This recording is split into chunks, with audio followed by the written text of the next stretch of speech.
Ahí está.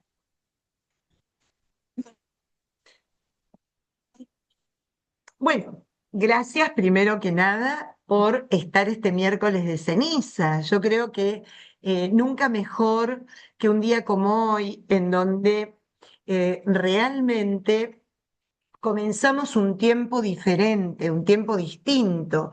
Ustedes fíjense que desde que nacimos hubieron muchos miércoles de ceniza, pero yo les puedo asegurar que el único va a ser este, porque hoy ustedes están con el corazón de esta manera, atravesados por esta experiencia y transitando la realidad que corresponde al día de hoy.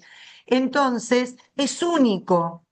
Cada miércoles de ceniza, cada inicio de cuaresma tiene la particularidad de no poder decir es igual al del año pasado. Tenemos que hacer siempre lo mismo.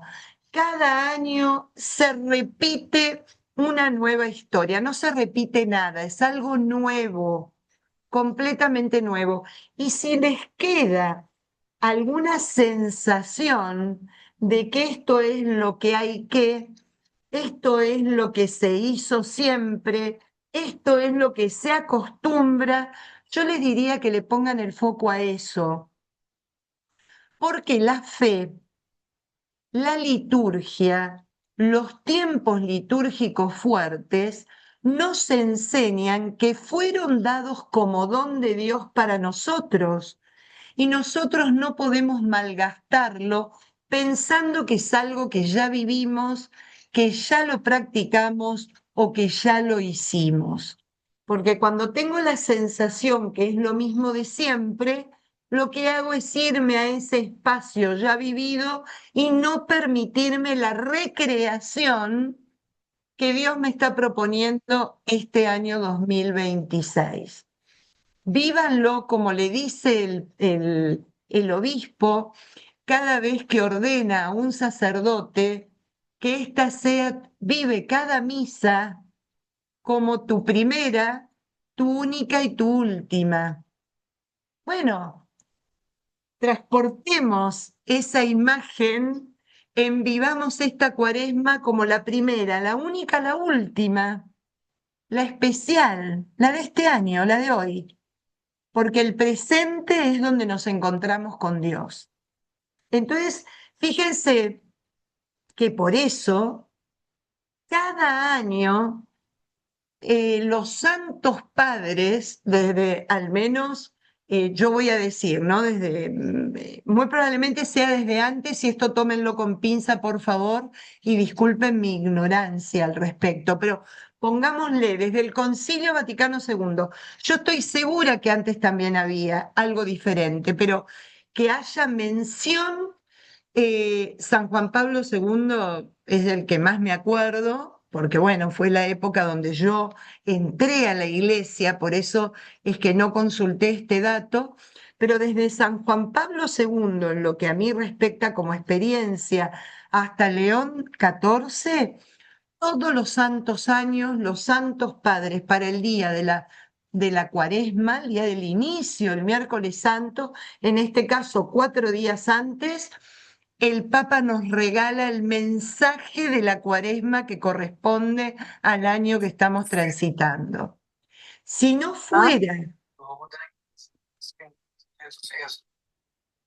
si no fuera con un carácter de renovación, de algo nuevo, de algo diferente, tendríamos el primer mensaje todos los años y estaríamos dando vuelta con el primer mensaje que se escribió diciendo, bueno, volvamos a leer.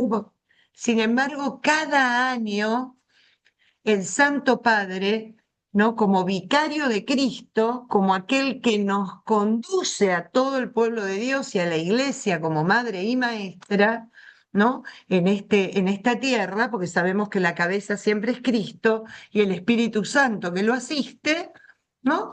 Nos regala un mensaje que se supone que es el que necesitamos para el año 2026 como comunidad humana. Ahora bien, eso es a nivel global. a nivel universal, a nivel católico, que abarca el mundo entero. Ese mensaje, a su vez, quiere alojarse en mi corazón, moverlo y sacar lo propio de este año. Porque este año acumulará la experiencia del 2025, acumulará la alegría del 2025, la frustración del 2025, la esperanza que tengo en el 2026, ¿no? Entonces, es eso lo que nosotros tenemos que tener presente. No es lo mismo, es diferente. Y por eso lo tenemos que vivir desde ese lugar. Aguárdenme un minuto.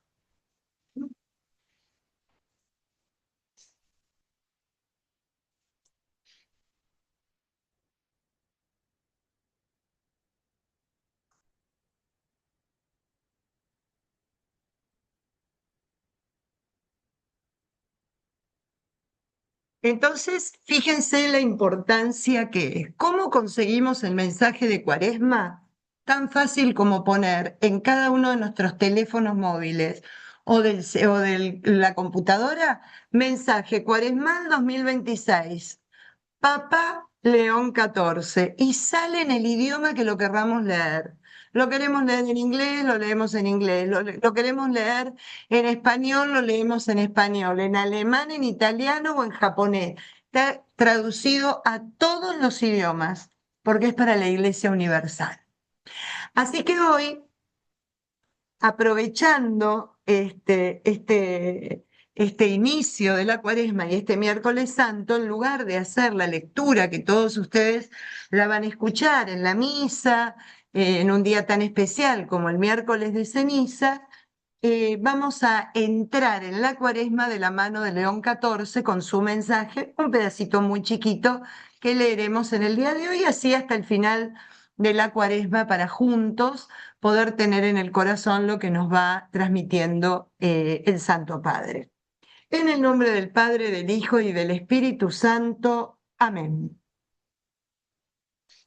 La Cuaresma es el tiempo en el que la Iglesia, con solicitud maternal, nos invita a poner de nuevo el misterio de Dios en el centro de nuestra vida, para que nuestra fe recobre su impulso y el corazón no se disperse entre las inquietudes y distracciones cotidianas. Todo camino de conversión comienza cuando nos dejamos alcanzar por la palabra y la acogemos con docilidad de espíritu. Existe, por tanto, un vínculo entre el don de la palabra de Dios, el espacio de hospitalidad que le ofrecemos y la transformación que ella realiza. Por eso, el itinerario cuaresmal se convierte en una ocasión propicia para escuchar la voz del Señor y renovar la decisión de seguir a Cristo, recorriendo con Él el camino que sube a Jerusalén, donde se cumple allí el misterio de su pasión, muerte y resurrección. Fíjense qué belleza, como, por eso les digo, es clarísimo, es casi que lo puede leer todo el mundo. Nos está hablando ya de qué es lo que nosotros debemos proponernos en el corazón, ya que las dos partes grandes del mensaje, o tres, hay tres partes grandes, van a ser la escucha, el ayuno y hacerlo juntos, la sinodalidad, ¿no? Que ya venimos trabajándola desde hace un tiempo, desde el pontificado del Papa Francisco. Entonces, pidámosle al Señor que lo que dice el Papa acá, que existe un vínculo entre el don de la palabra de Dios, el espacio de hospitalidad que le ofrecemos y la transformación que la palabra realiza en nosotros, pidámosle esa docilidad, que estemos abiertos en este tiempo tan especial, tan hermoso. Recuerden ustedes que si se caracteriza o si tiene un signo la Cuaresma y lo aparenta, el espacio de cada iglesia, que es un desierto. Se saca todo aquello que adorna, se saca todo aquello que nos llama la atención y se nos invita a recuperar esa idea de lo que es caminar por el desierto. Y cuando nosotros hablamos de desierto, hablamos de Bamidbar en hebreo. Bamidbar, que significa lugar de la palabra. El desierto Midbar, Midbar, que es la palabra desierto, Bamidbar es en el desierto, Midbar, desierto significa lugar de la palabra, Dvar. Dvar es palabra en hebreo, Mid, lugar. Entonces, fíjense qué belleza, entramos en un tiempo de desierto y a un lugar que nos va a beneficiar para que se produzca la primera intención que nos pide el Santo Padre en el inicio del mensaje, que la palabra llegue a nosotros. Me encanta el detalle, que nos dejemos alcanzar por la palabra. Es un detalle, ¿eh? Porque la palabra está, ahora nos tenemos que dejar alcanzar por ella. Proponer en nuestro corazón la hospitalidad necesaria para acogerla y no obstante que ya nos dejemos alcanzar y que la acojamos, permitirle que esa palabra nos transforme. Así que pidámosle hoy al Señor este don en este inicio, este don de esta triple acción, dejarnos alcanzar, ser hospitalarios y permitirle que nos transforme. ¿Para qué? Para poder llegar a ser un Cristo en este mundo que tanto lo necesita, para poder llevar el rostro de Dios a tantos que no lo conocen, para poder testimoniar lo que significa que seamos creyentes, porque no nos da el carné de creyentes la fe de bautismo, no nos da el carné de creyentes el pertenecer a una comunidad parroquial y tener un número, nos da la característica de creyentes el testimonio de fe.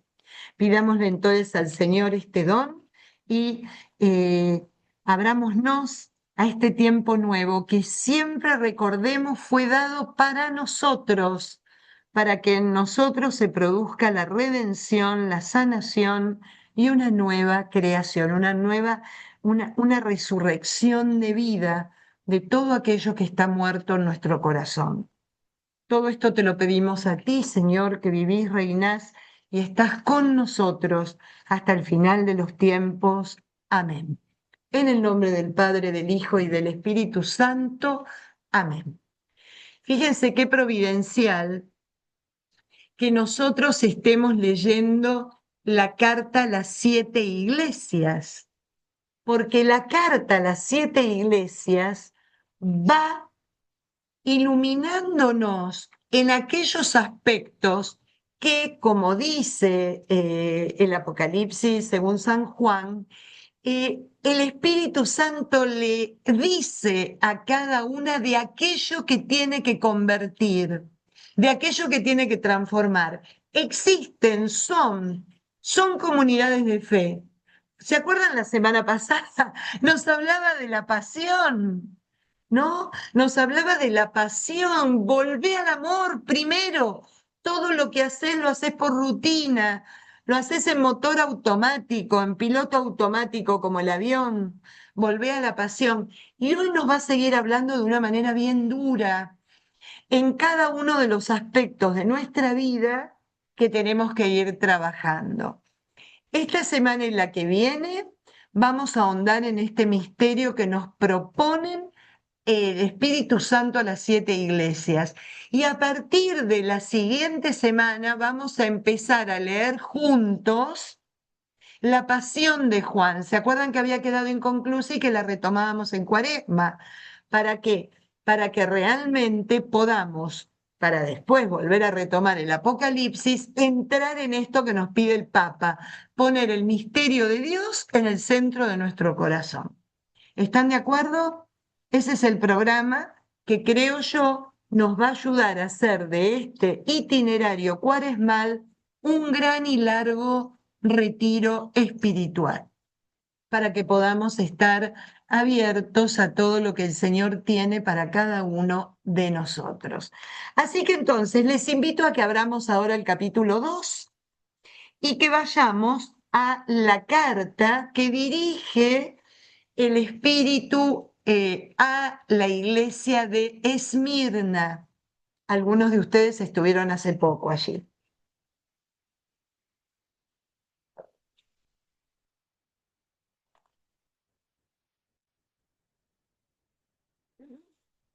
Muy cortita, es en el versículo 8 hasta el versículo 11. Son 3 versículos nada más, 4 en realidad, porque son completos. Dice lo siguiente: al ángel de la iglesia de Esmirna, escríbele.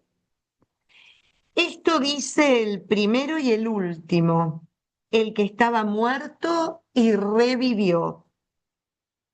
Conozco tu aflicción y tu pobreza, pero eres rico. Sé que te injurian los que se dicen judíos y son más bien la sinagoga de Satanás. No te asustes por lo que has de padecer, porque el diablo va a meter en la cárcel a algunos de ustedes y sufrirán durante 10 días. Sé fiel hasta la muerte y te haré la corona de la vida. El que tenga oídos, escuche lo que dice el Espíritu a las iglesias.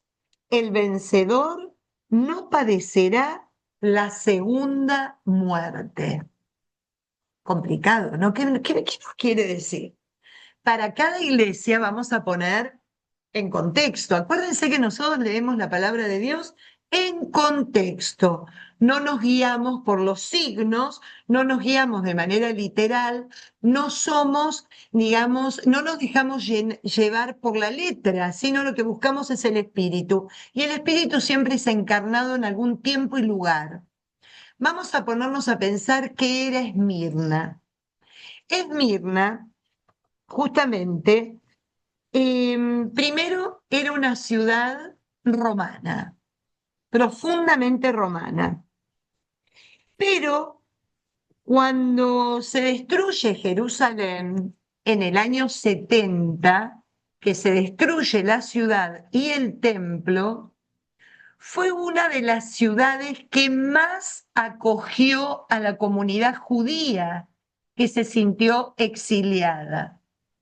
Se acogieron y se instalaron allí, o sea, fue una de las ciudades que mayor eh, influencia judía de Palestina de aquel momento tenían después del 70, después de la destrucción de Jerusalén.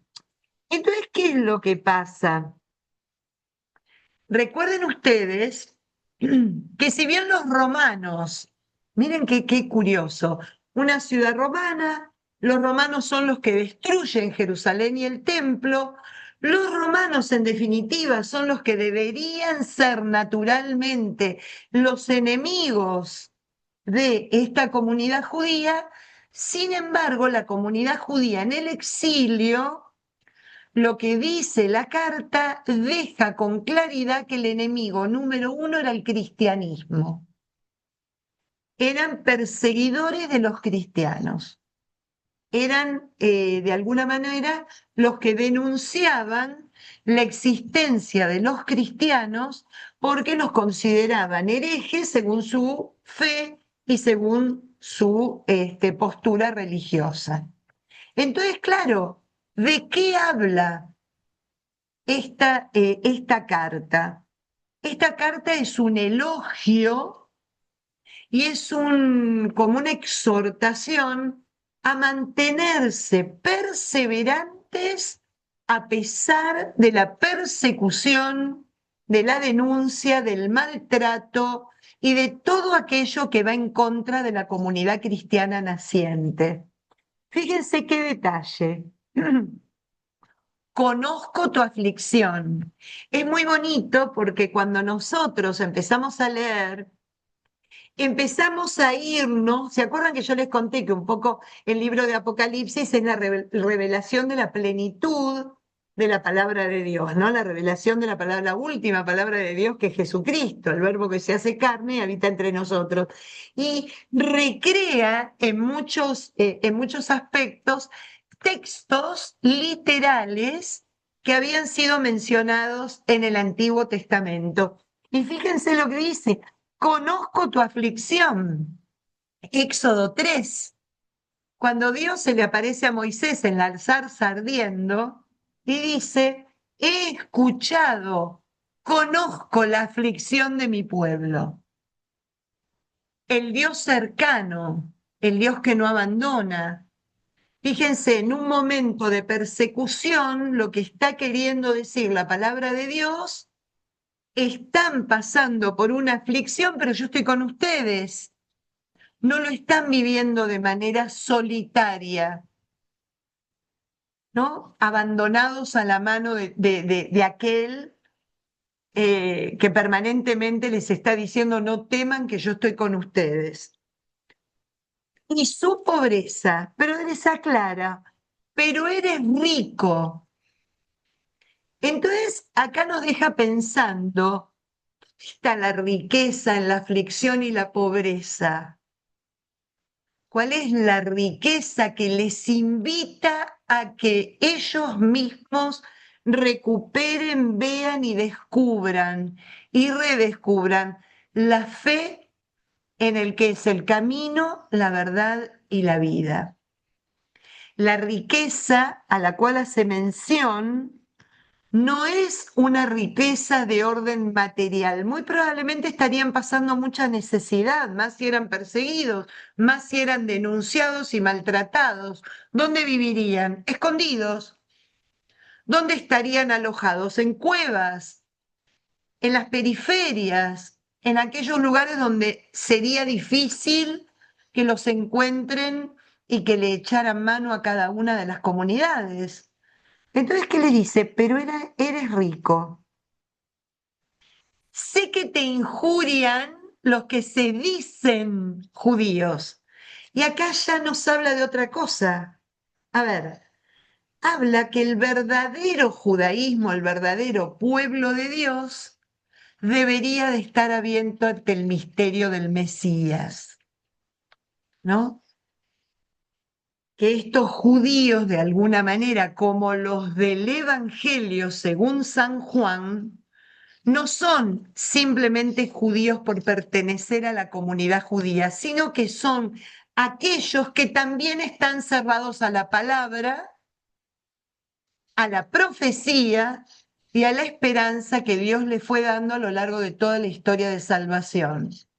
Son, de alguna manera, por describirlos, quienes se dicen parte de una estructura armada, definida y concreta, pero que no se deja mover por el espíritu de quien habita esa estructura. ¿Es claro? Son aquellos que se alzan humanamente con superioridad contra otros, pero que no viven en sí ni la misericordia ni la justicia de Dios. Son aquellos que fueron denunciados por los profetas. Son los mismos que los profetas alzaban la voz contra ellos porque separaban al pueblo de la verdad, separaban al pueblo del espíritu, de ese Dios que los había elegido para llevarlos a la eternidad. ¿Soy clara en esto?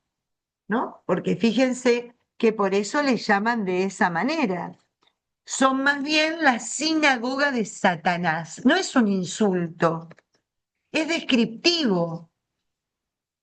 La sinagoga de aquel que está permanentemente acusándolos, sometiéndolos. Acuérdense que es el acusador, el fiscal, aquel que no vela ni ve ni la misericordia, ni la justicia, ni el amor, ni la capacidad de conversión, nada.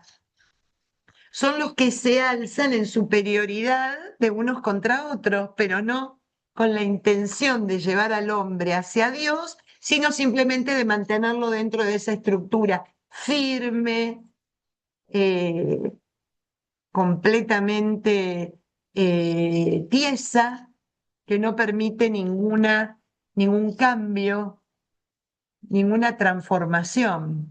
Y justamente lo que viene a traer a lo largo de toda la historia de salvación, Dios es eso, novedad, transformación, renovación. Yo les hago nueva todas las cosas. Y en el Antiguo Testamento Isaías hablaba siempre del cielo nuevo y de la tierra nueva. Estaban cerrados a eso. Por eso son la sinagoga de Satanás, no son ni siquiera la sinagoga de la verdadera fe, del que espera, del que todavía está en espera. No son cristianos, pero siguen en espera sin perseguir a nadie. ¿Soy clara en lo que les quiero mencionar? Son los que siempre tienen que tener el enemigo enfrente para determinarse en lo que ellos son.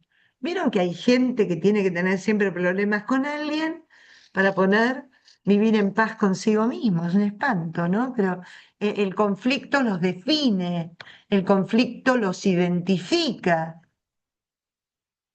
Y sigue, no te asustes por lo que has de padecer, porque el diablo va a meter en la cárcel a algunos de ustedes y sufrirán durante 10 días. ¿Qué significa? Dice el padre Schockel en la aclaración que hace de este texto, que 10 días quiso significar el escritor del Apocalipsis que el sufrimiento no es eterno, tiene principio y tiene fin. Lo que es eterno es el consuelo, lo que es eterno es la felicidad. El sufrimiento es absolutamente corto, es limitado frente a la felicidad, frente al amor, frente al don de Dios que trae consuelo por toda la eternidad. Fíjense qué detalle, ¿no? Esos 10 días no es que quiere significar algo con el número 10, que es muy importante en el Apocalipsis, sino en este caso que tiene un principio y un fin. Eso es lo que dice, 10 días. That's it. Tiene principio y fin. Es un sufrimiento limitado. En cambio, lo que sigue, sé fiel hasta la muerte y te daré la corona de la vida, que esa te va a durar para toda la vida, para toda la eternidad. El vencedor no padecerá la segunda muerte. ¿De qué se trata la segunda muerte? De la vida eterna.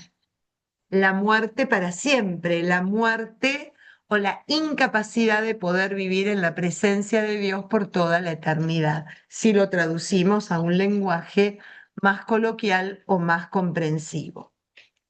Entonces, ¿a qué apela? A mí me quedó de esta carta dos preguntas para mí, para mí. Número uno, ¿qué constituye mi riqueza? ¿Por qué yo puedo decir que me siento rico, que me siento rica? ¿Qué es la riqueza en mi corazón? ¿Cuál es la riqueza en mi corazón? ¿Cuál es? ¿No? La primera, porque sos pobre, estás perseguido, pero eres rico. A lo mejor también nosotros no estamos perseguidos en el sentido literal, no somos pobres en el sentido literal, pero estamos siendo atravesados por alguna angustia, porque es la humanidad, es la vida. Pero el Señor me dice, pero eres rica, tenés una riqueza, tenés una plenitud que nadie te puede... ¿A dónde estaba pasada esa riqueza en mi vida? ¿Cuál es? ¿Cuál es? Porque viene un fuego y arrasa lo material. Viene un hecatombe y arrasa lo material. Cualquier situación nos cambia la vida de un día para otro. ¿A dónde tengo depositada la riqueza. Vuelve a lo del Evangelio, ¿no? ¿Se acuerdan? Donde está tu corazón, allí está tu riqueza. ¿A dónde está mi corazón? Y número uno, eso, número dos, habla de mi fidelidad. Me da miedo, me camuflo, trato de pasar desapercibido, o soy fiel y perseverante en un mundo donde a gritos pide coherencia, pide determinación, en un mundo donde a lo mejor la persecución ahora está en la cancelación, por ejemplo, en no decir lo que uno cree, en no defender los valores que uno tiene, y no sea cosa que, ¿no? Entonces, fíjense cómo el Apocalipsis, que fue escrito finales del siglo I, nos sigue hablando con contundencia en el siglo XXI sobre temas que se van dando porque son profundamente humanos, profundamente humanos. Bien, mm,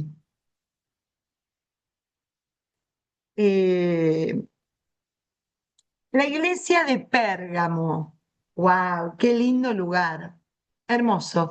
Pérgamo era es ciudad portuaria, la recordarán algunos de ustedes también.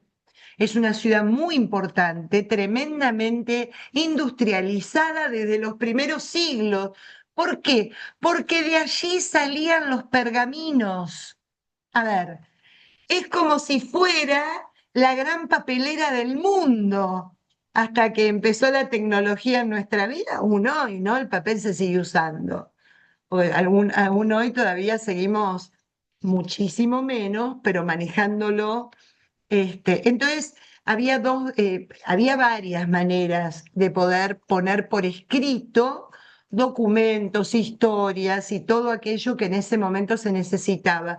Pero una de ellas era sobre el pergamino, que era un cuero tan estirado, tan trabajado, tan moldeado, que era muy, muy, muy, muy, muy delgado y permitía guardarse con facilidad, y de ahí los rollos que en algún momento yo les mostré. Ahora no los tengo acá, los tengo en mi casa de Buenos Aires, que con mucho gusto se los vuelvo a mostrar. Los famosos rollos, ¿no? Los famosos rollos y luego los famosos quaternum, que se fueron cosiendo y fueron apareciendo las encuadernaciones, los cuadernos, lo que es hoy libre. Esto, por ejemplo, me río porque seguimos con la misma táctica. Fíjense cómo está ahí, ¿lo ven? Cómo está cosido. Eso está cosido. Bueno, en este caso se cose papel, en ese momento se cosía este pergamino, ¿no? Y tenía una capacidad de resistencia, tenía la capacidad de tener muy buena absorción para que una tinta especial sacada también de manera especial en plantas pudiera penetrarlo y quedar grabado lo que se escribía y no desaparecer, número uno, y segundo, la resistencia a, a durar mucho tiempo.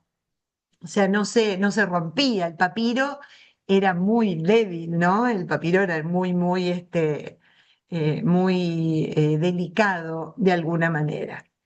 De hecho, muchos de las cuevas de Qumran y muchos de los rollos que se encontraron allí eran de pergamino, eran de cuero de animal, era del cuero del animal, ¿no? Porque son los que a una determinada humedad y en un determinado medio se conservaron de una manera prácticamente entera. Muy poquitas lagunas tienen los escritos que allí se encontraron, ¿no? En el Mar Muerto, en la zona de Qumran.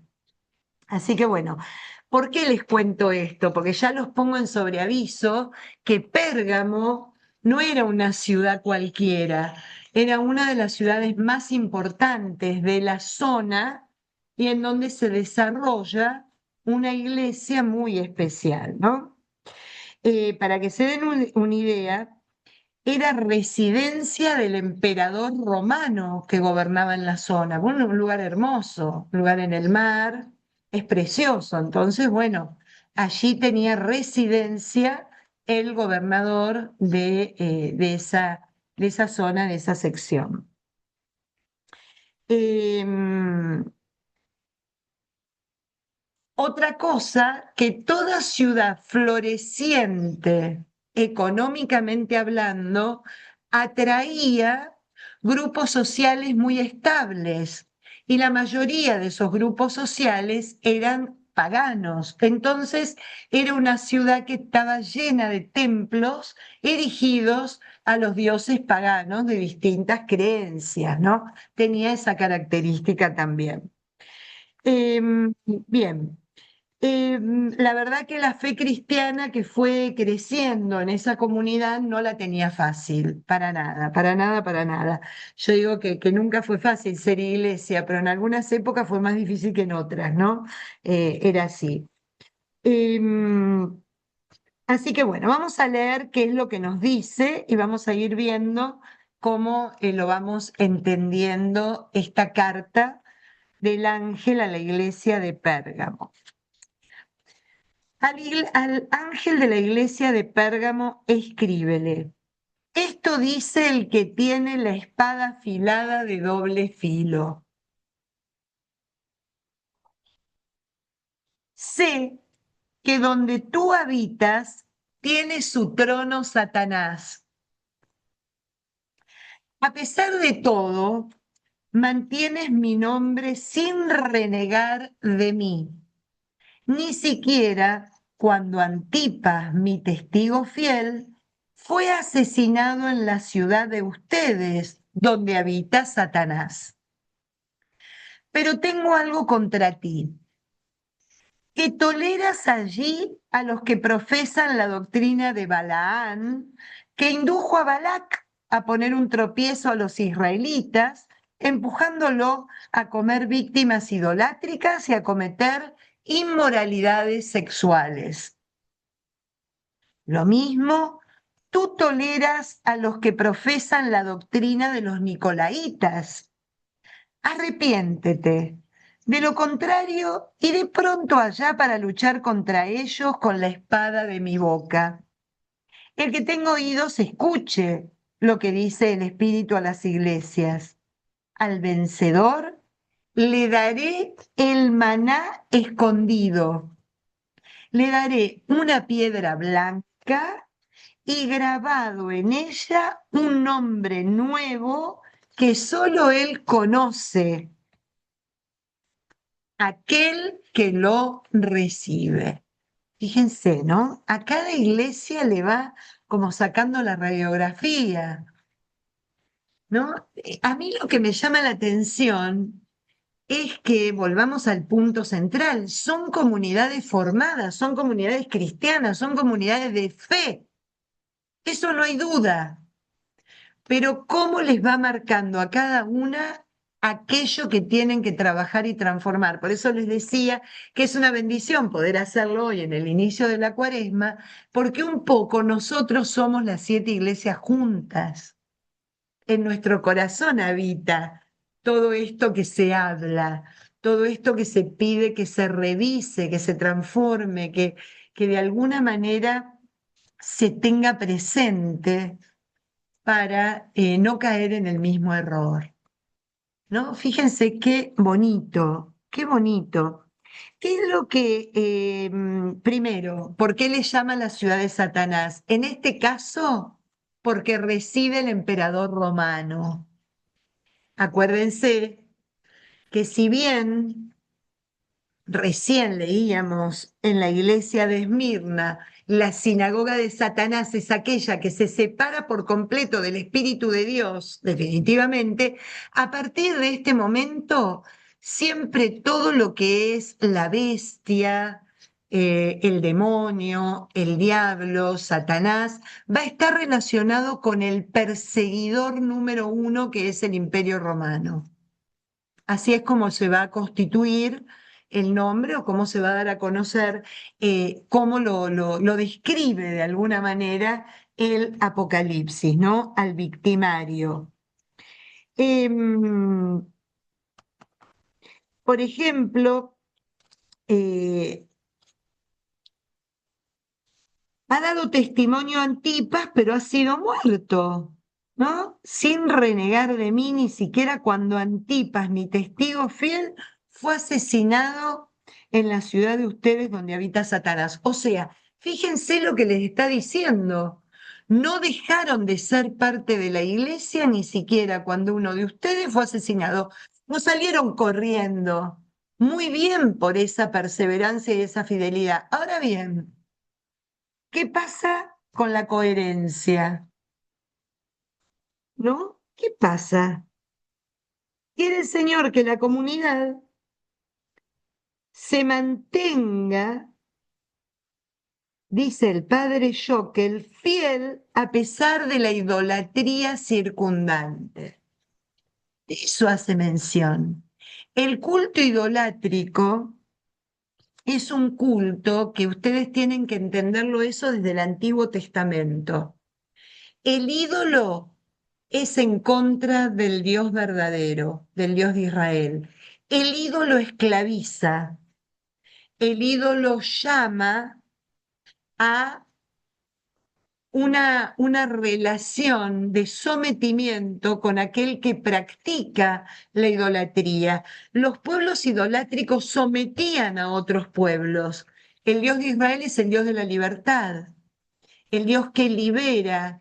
Yo quiero que dejen a mi pueblo libre para que venga a darme culto en la montaña, le dice al faraón a través de Moisés en el libro del Éxodo. Es un Dios de la libertad, un Dios que tiene como principio la igualdad de oportunidades para todo el mundo. A todos los pone en una línea de largada, con dones, ¿no? Con dones definidos y con distintos talentos, como diría el Evangelio. Lo que cada uno hace con esos talentos va a depender de sí mismo. Pero la idolatría le entregaba los dones a los que ellos querían. ¿Soy clara? El sistema idolátrico beneficiaba a algunos y a otros no, de una manera random, o sea, de una manera eh, caprichosa, porque le caían bien, porque eran fieles, porque eran amigos, pero inmediatamente se podía dar vuelta. Los declaraban traidores y terminaban con su vida. Ese era el sistema idolátrico que va en contra del Dios de Israel. El Dios de Israel no está preocupado porque le demos culto a una estatua. El Dios de Israel está preocupado porque al darle culto a esa estatua, esclavizamos nuestra vida en algo que no nos planifica. ¿Vamos bien? Eso es lo que denuncia esta carta, que está muy bien la perseverancia en la fe, pero que siguen todavía tolerando y de alguna manera atraídos por alguna idolatría circundante, ya que era una zona donde los distintos cultos idolátricos tenían su lugar a tal punto que tenían estatuas gigantescas a los distintos dioses del panteón, ya sea romano, griego, etcétera. Es de lo que habla, típico de una comunidad portuaria. ¿Se acuerda que Pablo a los Corintios le dice lo mismo? Es típico de un lugar desarrollado, de un lugar con las características de una gran ciudad. Pero hoy me lo dice a mí, en este 2021. ¿Cómo anda tu corazón con respecto a los ídolos? ¿Qué tolerancia hay en tu vida a estos ídolos que te llevan a vivir en la esclavitud, no en la libertad? Fíjense que vamos camino a celebrar la Pascua, que es una celebración de la libertad, una celebración de la libertad de la esclavitud y de la libertad de la esclavitud del pecado por la redención en la cruz de nuestro Señor. Entonces, ¿cómo va nuestra vida con aquello que tolera todavía la idolatría. Y que alguna vez, y que a lo mejor lo tenemos en el patio de casa, ¿no? Lo tenemos en nuestro haber, que lo familiarizamos, que lo incluimos en nuestra rutina y en nuestra cotidianeidad. Eso es lo que le echa en cara. Porque no se puede ser medio idólatra, como en el caso de Balaam, ¿no? Que le quería hacer a la comunidad judía comer aquello que estaba. No se puede ser medio. Cuando uno da ese paso, abandona por completo la plenitud del caminar en presencia del Señor. Eso es lo que está queriendo decir. En términos modernos, y ya que hablábamos de Benedicto XVI, lo explicaba muy bien Benedicto XVI cuando hablaba del peligro del relativismo. Eso es el relativismo. Ahí está radicado el relativismo, cuando transamos de alguna manera y nos vamos acomodando en el mundo que nos rodea, al cual estamos llamados a evangelizar desde el amor, desde la misericordia, ¿no? Por sobre todas las cosas, desde un testimonio rotundo, pero no desde la confusión en decir, porque en definitiva, cuando yo transo con alguna práctica idolátrica, confundo al que me está mirando como testigo de Cristo. Eso es lo que está queriéndole decir en toda esta, eh, y la espada de la boca, ¿cuál es? La palabra que quiere atravesar el corazón del hombre para mostrarse tal cual es. Esa palabra que quiere atravesar el corazón. Atravesar el corazón es transformarlo, ¿no? Es renovarlo. Fíjense que la imagen, por ejemplo, esto de comer víctimas idolátricas, la imagen de los banquetes era típico de los pueblos idolátricos. Tenían banquetes, tanto los romanos, los griegos, aquellos pueblos que rodeaban Israel. No va a ser la comida, el banquete del cordero, ¿no? El banquete eucarístico, porque este tenía otro fin, el fin de alguna manera, la opulencia.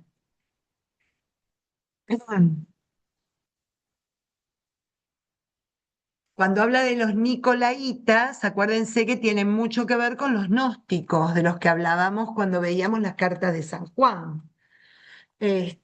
Aquellos que querían confundir y transformar la verdadera creencia en una herejía, ¿no? Desvirtuando lo que era la palabra del Evangelio.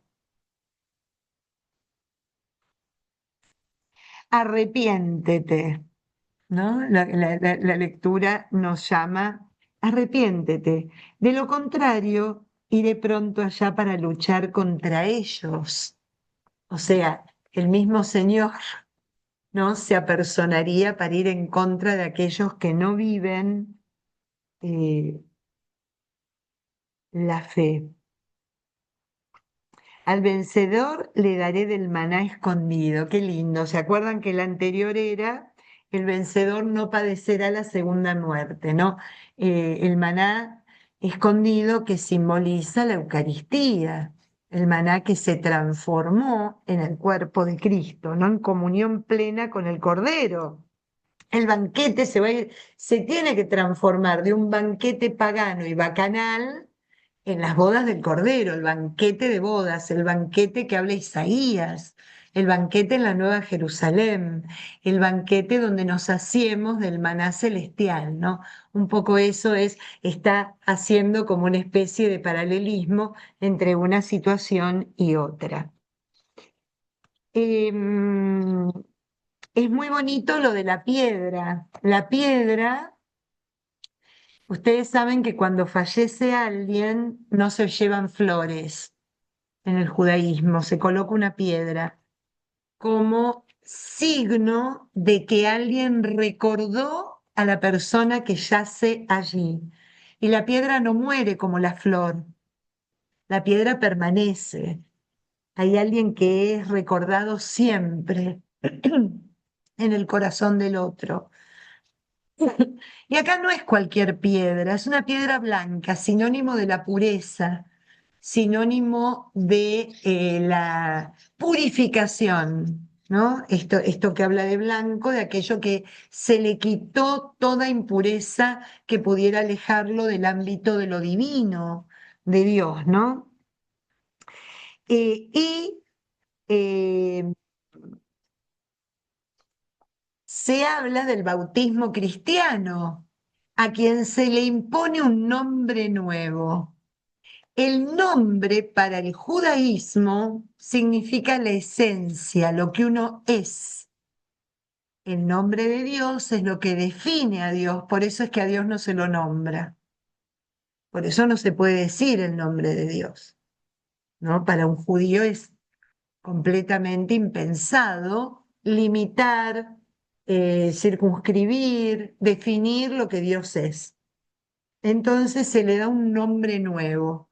¿Por qué? Porque es una criatura nueva, porque es una criatura transformada en las aguas bautismales, a quien se le quitó dentro de sí la impureza del pecado original, ¿no? De aquello que define de alguna manera la transgresión del Génesis. Em,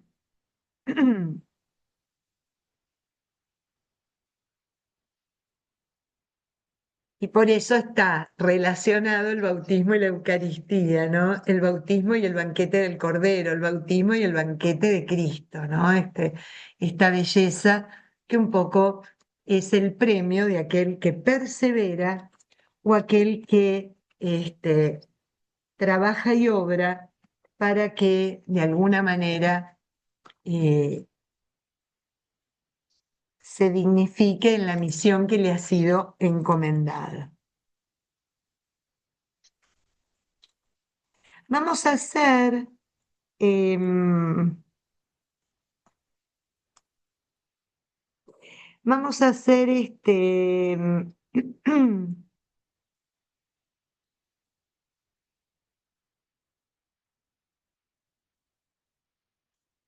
vamos a hacer el capítulo 3 que es más chiquita, la de Sardés, para dejar la de Tía que es larga, para la semana que viene. Así hacemos las 3 hoy y 3 la semana próxima. Capítulo 3 versículo 1, a la de Sardés. Al ángel de la iglesia de Sardés, escríbele. Así dice el que tiene los 7 espíritus de Dios y las 7 estrellas. Conozco tus obras. Pasas por vivo y estás muerto.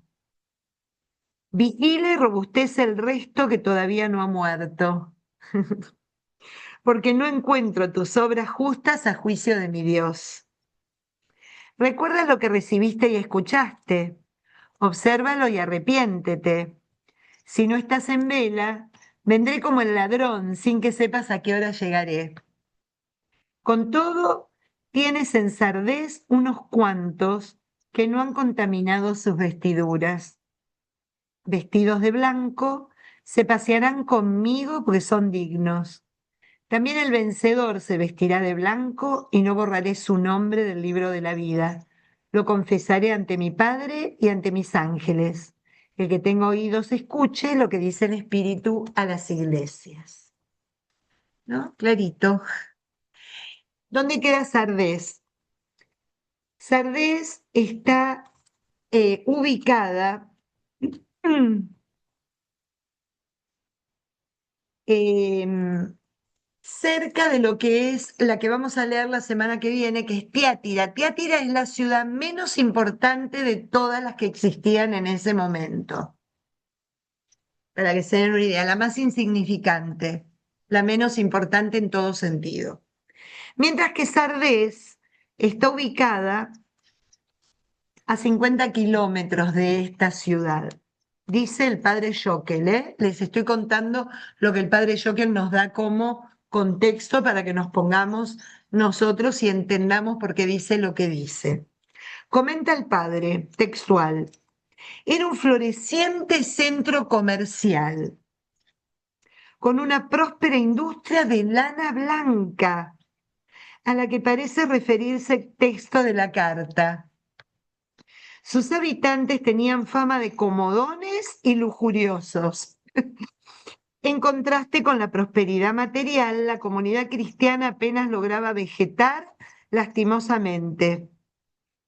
Jesucristo se presenta dotado de la plenitud del Espíritu Santo en estos 7 Espíritus de Dios y con la capacidad para reanimar la vocación de la Iglesia. Con su poderosa palabra, interpretada por el Espíritu, dará vida a la comunidad. El reproche del Señor a la Iglesia reviste acentos de amarga dureza. La comunidad solo tiene nombre de, mantiene apariencia o fachada externa, pero por dentro su vida de fe y de amor están muertas. No todos, algunos, sin embargo, algunos se han perdido, pero otros sobreviven. Estos pocos deben vigilar y estar atentos para que no se apague cuanto de bueno todavía permanece. El Señor les recuerda los dones recibidos. En un emocionado final climático le llama a una conversión urgente. Fíjense cómo me encanta, porque es lo que hace con nosotros. A cada iglesia le habla de su tema central de acuerdo al contexto en donde está ubicada, ¿no? No es el mismo mensaje para cada una, no es el mismo mensaje, no habla de un mensaje, no,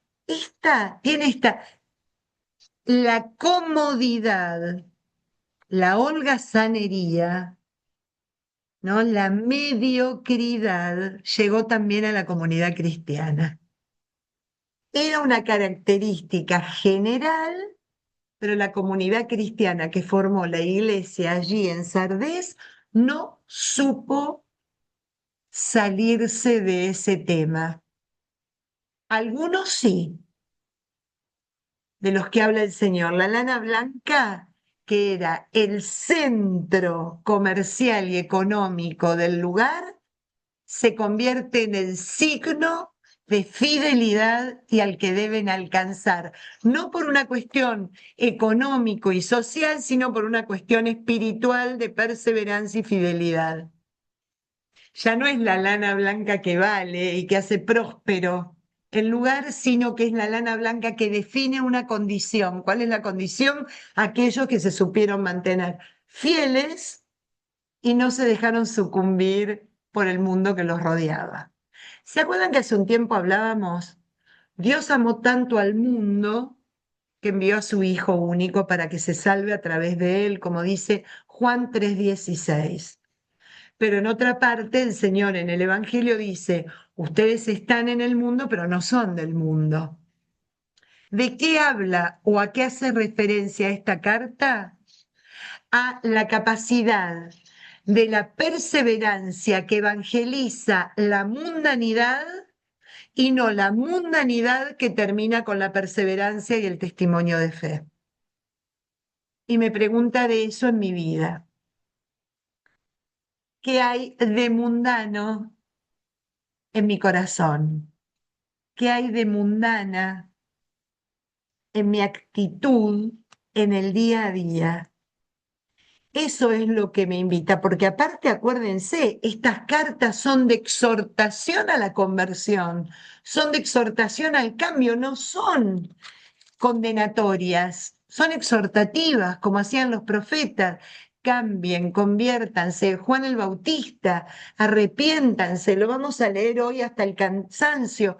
Arrepiéntanse y crean en el Evangelio.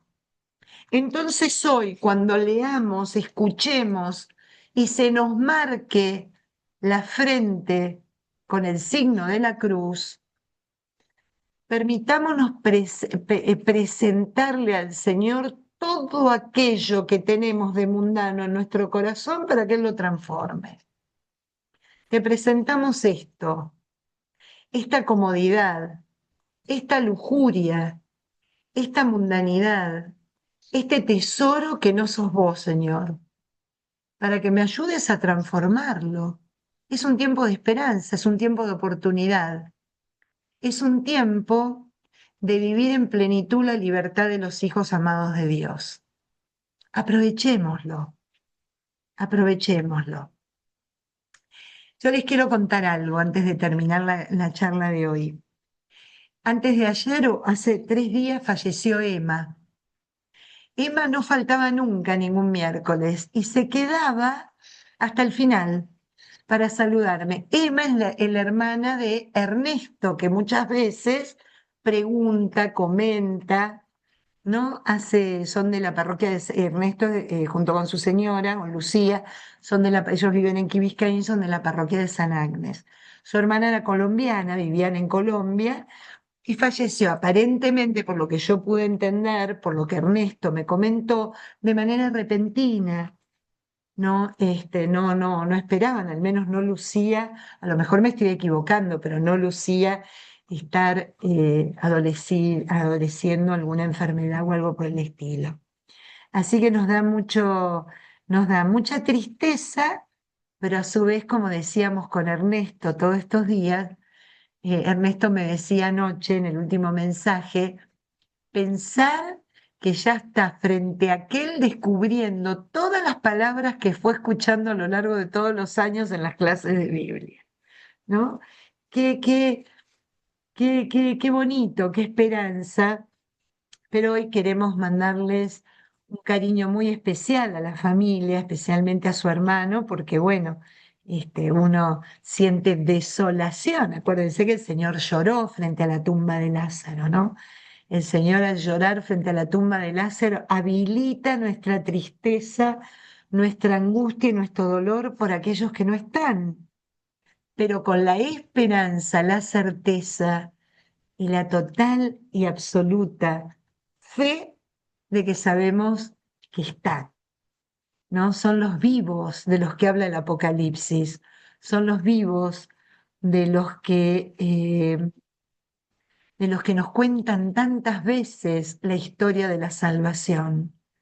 Viven, no mueren. El que cree en mí no morirá jamás, dice en el capítulo 11, lo leíamos cuando terminamos el libro de los signos, el último signo del Señor en el relato de Lázaro. Así que pidámosle al Señor porque ya Emma esté gozando de su presencia, de su abrazo, que interceda por todos nosotros para que podamos dejarnos alcanzar por la palabra, como ella se dejaba alcanzar cada miércoles, y podamos entrar en ese misterio para que también nuestro corazón quede moldeado a su forma, a su corazón, y podamos también ser nosotros testigos, ¿no? Como aquellos y todos que lo amamos tanto, que cada vez que tenemos oportunidad de compartir la palabra con él o de estar ahí, tenemos una sed, un hambre, ¿no? Que realmente hoy, Emma, que ya está en su presencia, interceda por todos nosotros para que no se nos acabe nunca ni la sed ni el hambre hasta estar frente a él. Y le pedimos, por supuesto, todo el consuelo, todo el apoyo y todo el abrazo del Señor en estos momentos para su familia, ¿no? Así que no quería terminar el encuentro de hoy sin mencionarla porque hoy la voy a extrañar, porque era la última que se quedaba. Emma y Clemencia eran las dos que estaban ahí saludándonos, al final de cada encuentro de los miércoles, así que hoy va a haber un cuadrito menos, una, una carita menos, pero sabemos que está de otra manera, está como los que saben estar siempre con nosotros para toda la eternidad. Y eso es lo que creemos, es lo que vivimos y eso es lo que entendemos y realmente confiamos que ya esté pasando. Así que bueno, no quería terminar el día de hoy sin mencionar. Bueno, les dejo un beso grande. La semana que viene estaré en Miami. Me voy por una semana nada más, para visitar a una amiguita muy querida que también la está pasando muy mal, y poder disfrutarla, en este tiempo. Así que voy a ir unos días muy chiquitos, por eso es que no sé si voy a poder ver a todo el mundo. no lo creo, pero bueno, intentaré ver a los máximos que pueda. Así que estaremos a la misma hora. Ya para mí serían las 8:30 cuando nos encontremos la semana que viene, pero Elsa y Gaby siguen poniéndose a las 10:30 ustedes, ¿eh? Sigan entrando a la misma hora. Este, Bueno, perfecto. así que, así que bueno, yo voy a estar un poquito lejos, pero bueno, Fefe también. Ustedes sigan entrando a las 10:30, como siempre, que la que me muevo soy yo nomás. Así que bueno. Bueno, les dejo un beso enorme, cuídense mucho y nada, Bueno, que el Señor nos regale poder vernos, si Dios quiere. Chao, Patri, ojalá pueda verte entonces la gracias, próxima Ojalá, semana. muchas ojalá que sí, gracias. claro que sí. Pero sigue, Gracias, sigue, Gracias, gracias. Patri. Bendiciones para todos. Pati, sigue, sigue Gracias. en Zoom la conferencia, ¿verdad? ¿Perdón? Gracias. Sí, Chao, sí, por Pati. Sigue, Nos Zoom, vemos por en Zoom, sí, Miami. sí, por Zoom, sigue por en Zoom. Zoom. Ok, ok, Un beso, gracias, Yani, Pati. un Te beso vemos. grande. Adiós, adiós, Chao. que estén muy Gracias, bien. Gracias. Pati, qué lindo Un Adiós. beso, escucharte. adiós. Si Dios quiere, creo que vamos a tener la reunión de peregrinos el 28 de febrero. Así que yo les voy a dejar saber dónde. Ah, qué bueno. Les voy a Perfecto, mencionar eso para que sepan. Excelente. Aprovechando que perfecto, voy, la tenemos un mes antes la reunión, que me perfecto. parece más productivo para la Sí, gente. excelente. Buenísimo. Un beso. Chao. Se les Chao, quiere chao, Buen mucho. Pati. viaje. Chao, Adiós, Adiós, adiós. Patricia, chao. gracias, Chao, Adiós, gracias. cuídense a ver si muchísimo. te veo. ¿Vas a estar en la iglesia de San Luis? No, no, no voy a estar en la iglesia de San Luis. Vamos a ir a dos parroquias. El primer domingo a la parroquia donde Adrián era diácono, que lo invitó el padre porque se va de vacaciones. Así que vamos a Christ the King el domingo a las 5 de la tarde y el otro domingo a mi parroquia, que es San Hugo. Así que obviamente que durante la semana también iré a mi parroquia seguramente, pero no creo que esté en San Por Luis. eso, pero eso, San Hugh. Tú En vas a San estar Gil, en San sí. Hugh. En San Ok, Gil, sí, sí, sí. ok, ok, Bueno, les mando un ok. cariño Bueno, grande. chao, bye Un bye. Chao, beso. Patri. Chau, Buen chau, chau. Bye. viaje. Gracias, Gaby. Gracias. Voy Beso porque. Chao, enorme. chao, Patricia. Soy Cuídate. Gladys. Chao. Adiós, adiós a los que nos escuchan.